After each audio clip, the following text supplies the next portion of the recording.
बिस्मिल्लाहिर्रहमानिर्रहीम, अस्सलाम वालेकुम। मैं हूँ मोहम्मद इदरीस अवान, एडवोकेट फ्राम एबटाबाद।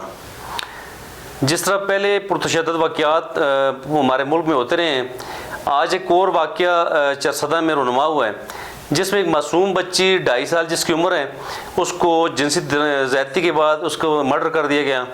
बहुत ही अफसोसनाक वाक़या है। पूरे मुल्क में इस पे फ़ज़ा सोगवार हुई है और इस बच्ची का नाम भी ज़ैनब बीबी है।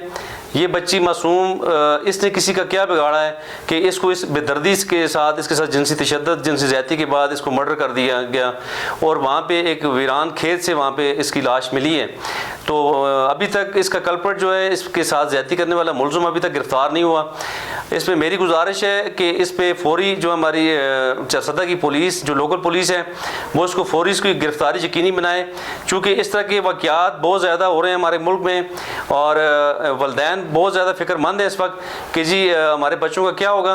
तो इसमें तमाम वालिदैन को, तमाम शहरियों को अदारों का साथ देना चाहिए। उसमें कानून नाफिज़ करने वाले अदारे, बिलखुसूस मकामी पुलिस और इसके अलावा जितनी भी लॉ इन्फोर्समेंट एजेंसीज़ हैं, उन्हें सब मिल कर हमें काम करना होगा। हमारे तमाम अदारों को भरपूर तरीके से ऐसे कल्प्रिट्स को यानी कि वक्त पर गिरफ़्तार करना होगा, ताकि इन कल्प्रिट्स को करार वाक़ई सज़ा मिले और हमारी अदालतों को जो इस तरह के मुकदमात में खासी तेज़ी लानी होगी और बर वक्त इंसाफ जब मुहैया होगा, जब विक्टिम्स को, विक्टिम के वालिदैन को, तो तब जाकर हम इस तरह के ऑफेंसेस पे, इस तरह के हीनियस ऑफेंसेस पे और इस तरह के वहशियाना वाक़यात पे कंट्रोल पा सकते हैं।